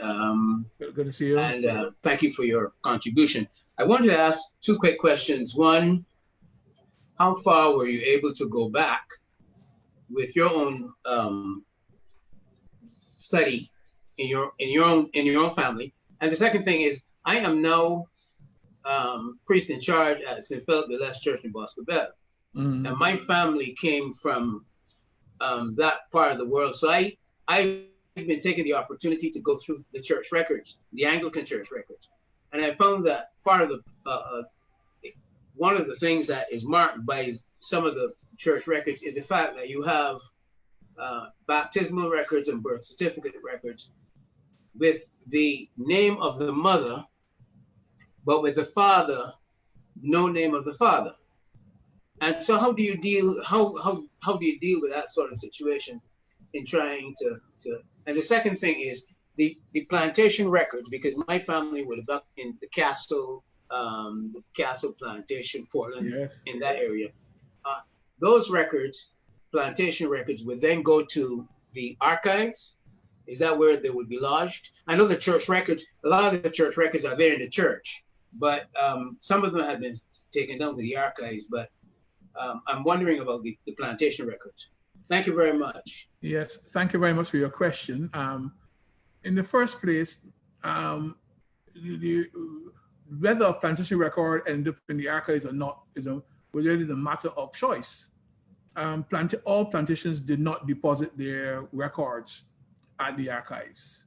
But in some cases, they are recorded, and that's where the kiwi or used kiwi papers become very useful, because they've been very good at tracing records for plantations. In terms of the churches, I think in the 1850s, I think around 1855 or thereabouts, it was required for churches, the churches then what was required was a compilation of a central database, and churches were then required to submit the records that they had to the central authority. I've been looking online. There is a website, I think it's called Civil and Church Records, which carry up to the 1930s. And if you go through those records, for example, you will see that the records that are certified by the minister after the minister has transferred the records over to the regulatory authority. You were asking a question earlier, however, about how far back did I go? as I said, I've been able to trace my ancestry back to the 1770s, which is not usual for most Afro-Barbadians. And that came up largely because of I've been working in the archives and working in these records for the last 40 years or so, so that there have been a lot of things that I've discovered, a lot of what we call clues that help me. Also, in some cases, if you're reading very old documents, sometimes an affinity for being able to decipher older writing is also very useful. So using all those tools that I had available to me and my familiarity with the record, I was able to work back from the present. And I always say work from the present, work backward. And one of the things we did not say in this meeting, and I would really want to say it to everybody, speak to as many of the older people in the family as you can. Because in one case, I could not locate a relative.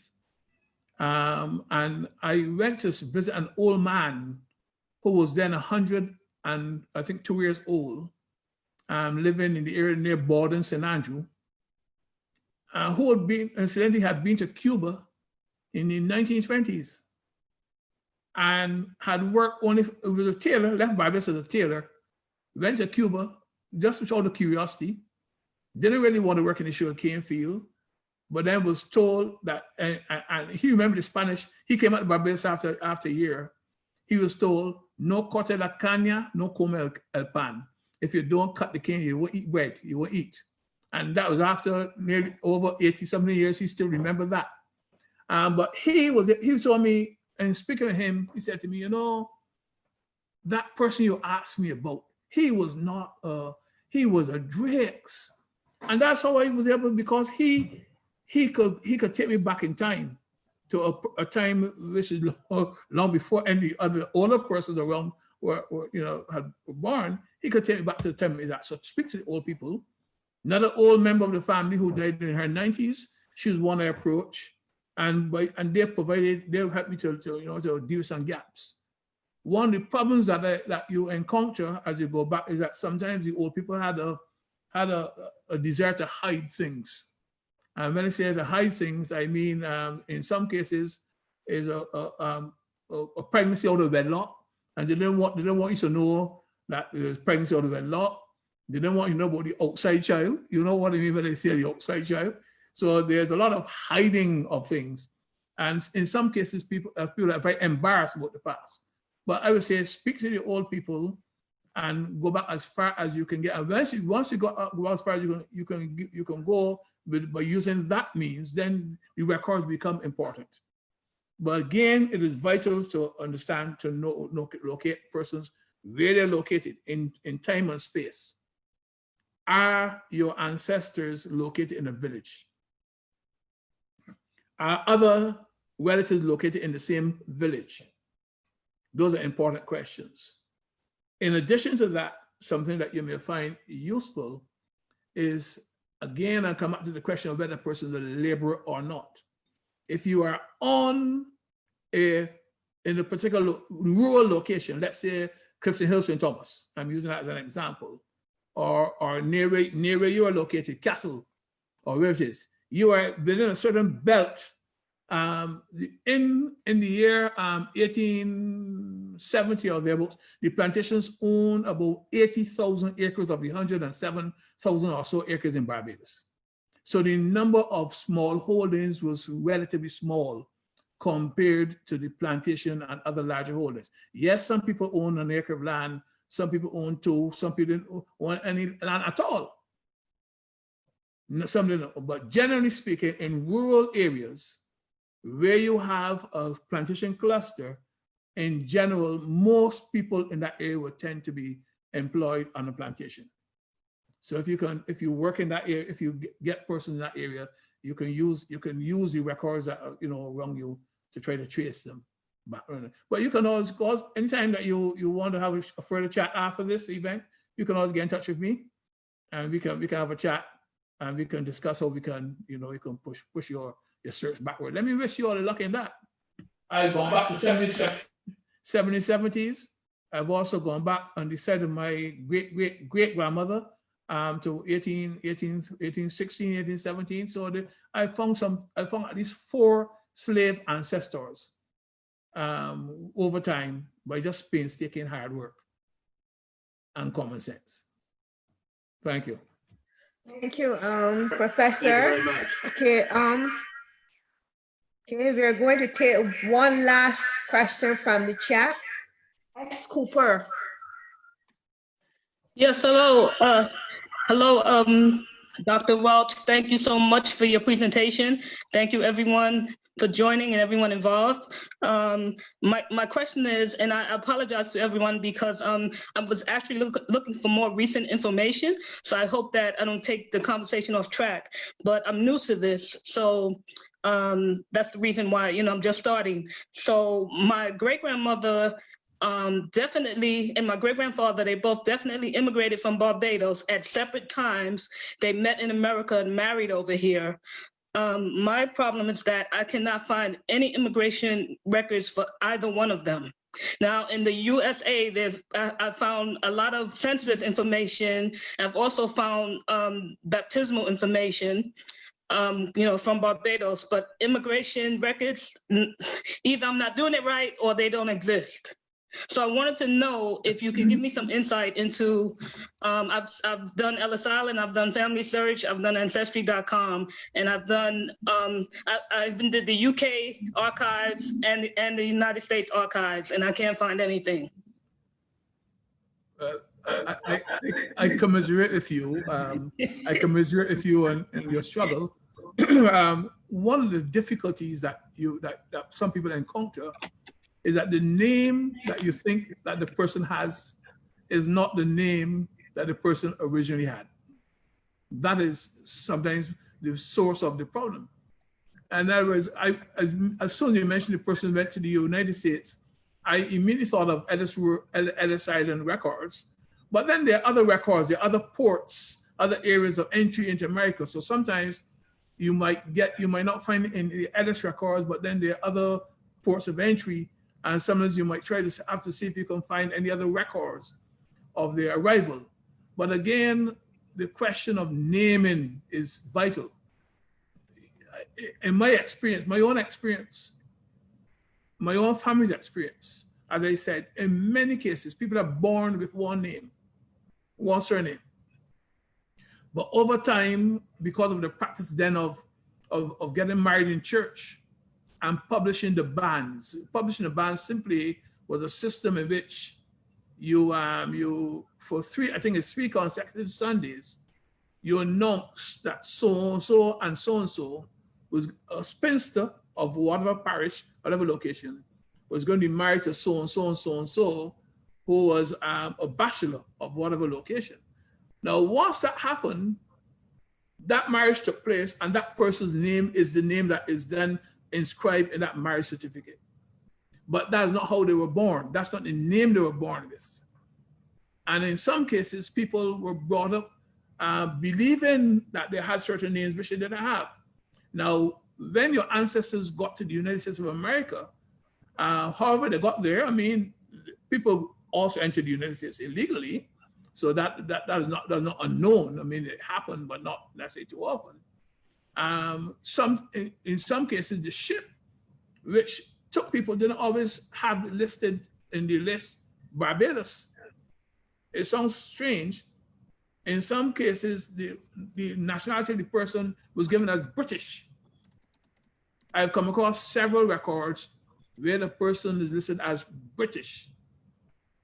But then later on, you discover that that British simply has to do with the fact that Barbados was a British colony, that's all.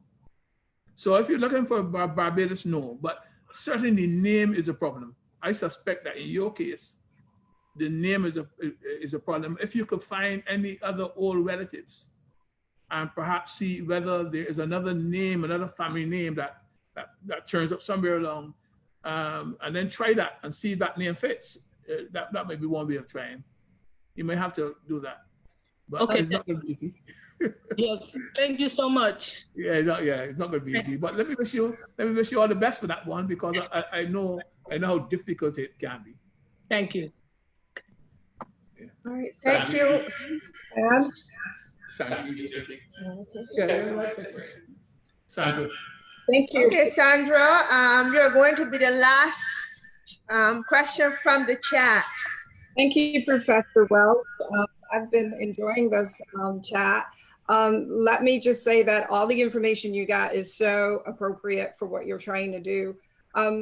As far as, as far as small holding plantations and small owners, let's face it, like Professor Welch was saying, with an island this small, you either lived on the plantation or near the plantation. I don't think there was a lot of spaces out there that smallholders had that. A lot of times the records will say near a plantation, right? So I wouldn't get too hung up on that. In fact, if you go into the slave registers, the plantation registers from 1817 to 1834, everybody in there is a slave owner, whether they're on a plantation or whether they're owning a small spot of land. I'm available for any questions that anyone has. I love to offer tips, and so you can reach out to me. I was going to say to the young lady, one of the things that happens is that the people who transcribe the records, the people who type the records indexes up, are sometimes mistyping. So you may be looking for an ancestor whose name is Watson and spelling it W-A-T-S-O-N. And it may be that when it was transcribed, it was entered into the database with a S-E-N. So one of the things I love to recommend is be especially careful to use filters. If you have a name beginning with W-A-T, enter it as W-A-T wildcard, because that wildcard then will open up the number of choices that you get back. And sometimes you'll see your ancestor was there the whole time. It's just that you were looking for the name spelt the way it's supposed to be spelled. And to Professor Welch's point, see, one of the things that I find is that it's really difficult for a society that was established based on a class and a racial hierarchy to then turn around and ask its people to have respect and honor and a desire to know about people who were laborers. And if there's one big myth that I think that it concerns me, is the myth that people don't matter because of their station in life. And that was the biggest myth, I think, that kept us from seeking our ancestors in the past. And if you want to do it now, I'm available to help you, because I truly believe that this is the answer to a lot of our issues, getting around the fact that, yes, their lives matter. And their lives mattered because in a lot of cases, we were raised by these laborers and we were in communities with these laborers. We know they matter. And it's just a matter of ignoring the stereotypes and the deprivation and the things that slavery told us about ourselves and our ancestors, and get going. And by the way, you'll be addicted to this. So don't worry about not finding something, because you won't quit once you start. I thank you for letting me participate. Thank you, Sandra. Yes. Okay, well, we have one question from the Facebook. Yes. This is Darius, who wants to know. Jerry? Darius. Oh. If you can say anything about tracing Amerindian ancestry. I smiled when I heard the question about tracing Amerindian ancestry, and that is fraught with tremendous difficulty. There are some persons who claim a connection with an Amerindian background, and I'm talking about Barbadians. That is generally not something that would be common. Very few, extremely very few Barbadians would have any Amerindian connections whatsoever. The first thing that we need to recognize is that when the English arrived, all the evidence we have points to the existence of a sizable Amerindian population scattered around Barbados, but that disappeared within a very short time. If you look at the Map and Liggins book on Barbados, if you look at various other sources, you will discover that the Amerindian presence is eradicated, totally gone from Barbados. But then there are some Amerindians who are imported into Barbados. The same Ligon, that's L-I-G-O-N, does mention that some Amerindians were brought from the South American mainland as soon as by the Guyanas, and they were brought here. It is possible that some of them might be listed in a registry somewhere, because you find laws of Barbados, particularly around the time of the first slave laws, which refer to Indians, by which they mean Amerindians, mulattoes, and slaves. So many of the slave laws, many laws do identify people of that origin. So clearly you might find some references to Amerindians in some registry somewhere, particularly for the very early period of settlement. But beyond that, I am not aware of anything that will help us. Perhaps names, the names that a person has if you go back far enough, but you're probably dealing with a period before 1700. I would suspect that if you're tracing Amerindian ancestry, unless the person was a recent migrant from Dominica or St. Vincent or wherever, recently maybe within the last 100 years or so, if you're tracing your ancestry, I hardly think that you'll find it. It's going to be very difficult. That's my much you can say on that one. Thank you, Professor Welch. Before we wrap up, I just wanted to respond to Rosemary Allen, who was asking if Ancestry.com is useful. Just want to let her know that yes, Ancestry.com does have some uses, but if you want to interrogate the Barbados historic record, FamilySearch.org has Barbados records from 1637 until 1930. These are the church records: marriage, death, burial, baptism, and so on. So that is very rich for Barbadian records. Although Ancestry does carry some of those records, I find that Family Search is better as the first point to search. So yes, Ancestry. Oh yes, and of course it is free. What Family Search is free, what Ancestry is a paid subscription. But Ancestry, of course, we have some of the more recent materials, databases, and so on, the slave law, the slave registers. So I think you can use the both together. But for Barbados records, FamilySearch.org.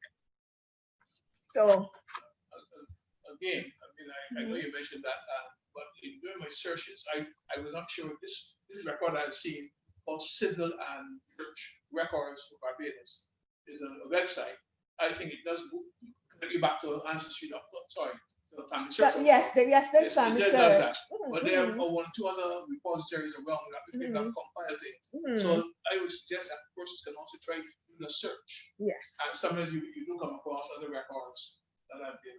Yes, because there's another very good database called Caribbean Family History, which is mainly burials, monumental inscriptions, and so on. So that is another very good database.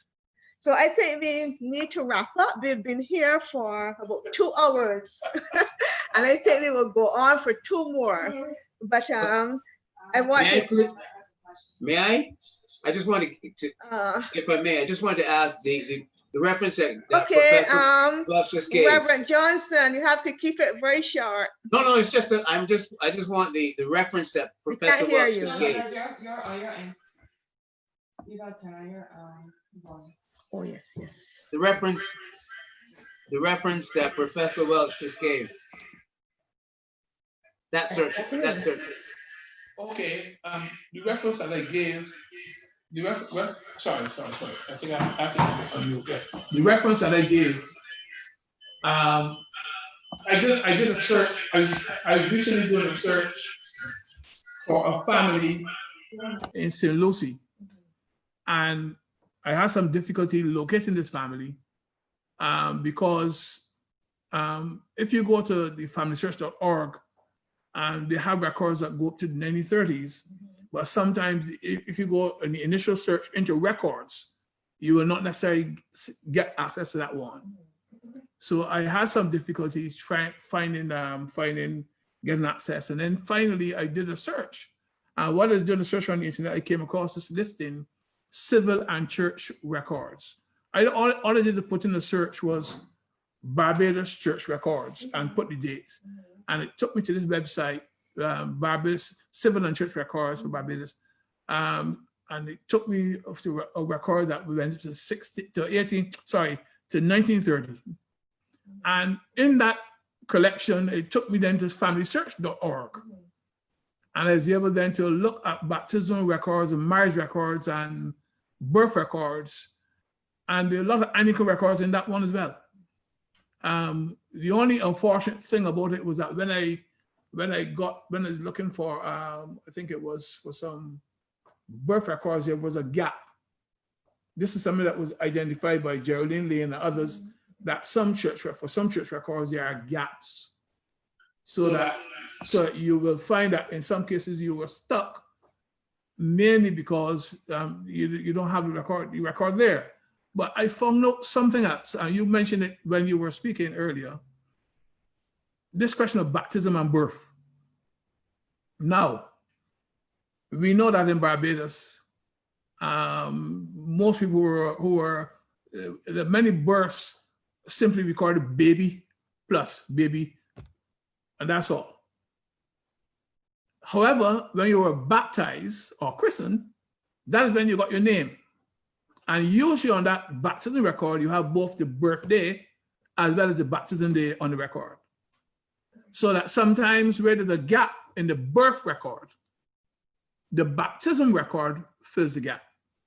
So I would normally say, so that website for the 1930s, it was very, very useful. I actually went in there and found a relative in there. I won't call his name because I want to spare the family any embarrassment. But this relative, his wife was pregnant, and he used to go to Christchurch Parish Church. But he was a well-known, and in Barbados, he was a Black Barbadian, but he was a school teacher. And she was 7 months pregnant. So I looked for him in Christchurch Parish Church for the wedding and couldn't find it. But then something said to me, try nearby churches. So I found the Symbolize church records. So what he did, she was pregnant, and he slipped across to Symbolize, got married, and then came back to Christchurch Parish Church after the wedding, after his child was born. The child was then appropriately baptized at Christchurch Parish Church, and all things were well from then on after. So that's what it meant. All right. Thank you. Reverend Johnson. Right. To get to those civil and church records, if you're using Family Search, when you go into Family Search, you don't search records, search the catalog. Yes. And then limit it to Barbados. And when it comes up, it's going to come up with a lot of stuff. What you'll be interested in would be church records and the civil records. The church records will go from about 1637 to about 1912. The civil records go from 1900 until before that, from about the 1890s. Because it would have been a period of time when the records were merely church, then laws would have been passed to centralize record keeping. So you can just go to Family Search catalog, and you access the civil and the church records. And you'll be looking at the books as though you're at the archives going through those books. Because a lot of these may not be indexed that you can actually plug the name into. When you search the records, it may not be indexed to that point. So you have to go through the books. Okay, so I hope that was helpful for all the others in the group. So I want to thank Professor Welch for sharing his knowledge, his time with us. It was a very informative session. And so thank you, Professor. We also want to thank all of those who participated both on the Zoom session and the persons in our Facebook Live. It was a very interactive session. So thank you all so very much. There have been some persons asking for your email address, Professor. So, right, so perhaps you can contact me. Yes. library@barbnews.org.bb, and we can deal with that. Can, all right. And if you have other, you can send you make a query to you. I don't have an objection to share, but let them contact you, and then I will send it to them. Yes. Right. Okay, because they don't have it offhand here. Yes. Yes. Okay, so right, so just contact me and we will send the professor's contact details. And of course, if you have any questions, if you want any additional information, just let me know. So again, thank you all so much. Travel, well, most of you at home. Continue being safe, and we will see you again next month. I think it's August the 20th. We have the second installment of Sabir Nakuda's presentation on the Muslims of CARICOM. Remember, in June, we concentrated mainly on the Muslims among the enslaved Africans. Next time, we'll be looking at the Muslims after emancipation. So, of course, you would be given the information close to the time. So thank you all again, and take care. Bye.